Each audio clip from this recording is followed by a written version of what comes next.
For today's video ay mag-apply po ako ng Gemellan na isang arrange na exfoliating gel, brightening.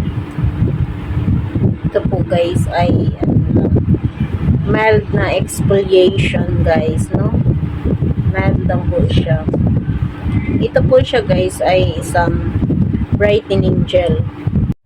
At ito guys, simulan na natin yung pag-apply. No, huwag lang damihan guys pag apply mo ng gel. Ano mo lang kung yung tama-tama lang guys na mabasa yung mukha mo. Tapos ano mo lang siya guys, i-leave mo lang siya ng ilang seconds bago mo siya i-massage, no? Yung pag-massage niya guys ay circle motion, no? Para kang nagmamassage talaga sa iyong mukha. Yan, imamassage mo yung gel para maalis yung mga dumi o yung mga makeup na nandyan pa sa mukha mo, para malinis talaga yung mukha mo guys. So siguraduhin mo lang guys na yung mukha mo talaga, yung buong imamassage mo ay nabasa talaga sa gel para makover lahat, para malinis lahat, no? Pero guys, hindi lang po ito sa mukha ha.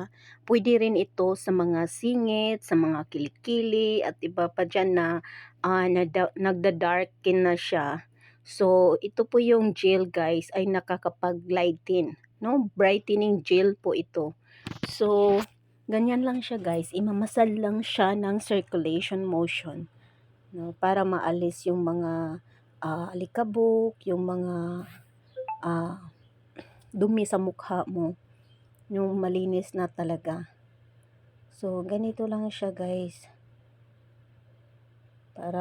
Pero hindi lang sa mukha guys ha, pati dito sa ating liig, sa kahit saan po ito, pwede mo siyang i-apply as long as madami kang brightening gel, no? Magdepende po yun sa iyo guys kung saan mo po siya i-apply. Pwede sa kilikili, sa singit, pang mga darken niya sa liig. Yun, pwede po ito sa lahat guys. At ito pa guys, no, mabango po ito. Yes, mabango po ito na gel, no? Pagkatapos mong mag-massage guys, kung yung mga dumi sa mukha mo ay lumabas na, no? Pwede mo na siyang linisin gamit ng cotton. No, yung cotton guys ay ibasa mo lang sa tubig, yun ang panlinis mo. No? Yun lang ang gamitin mo guys kung ayaw mo maghilamos. Yun lang ang cotton, lagyan mo siya ng tubig at para din kang naglilinis, para din kang nag-a-apply ng toner sa mukha mo. Yun, yung panglinis ba guys sa mukha.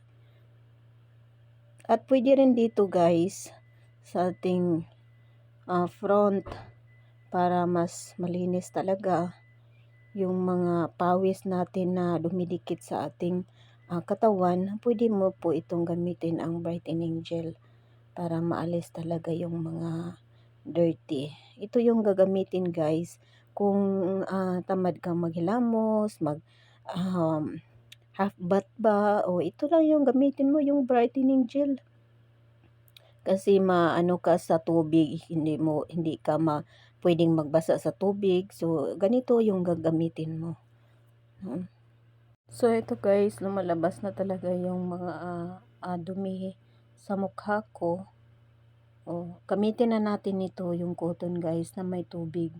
Yun yung pang-alis sa dumi sa mukha.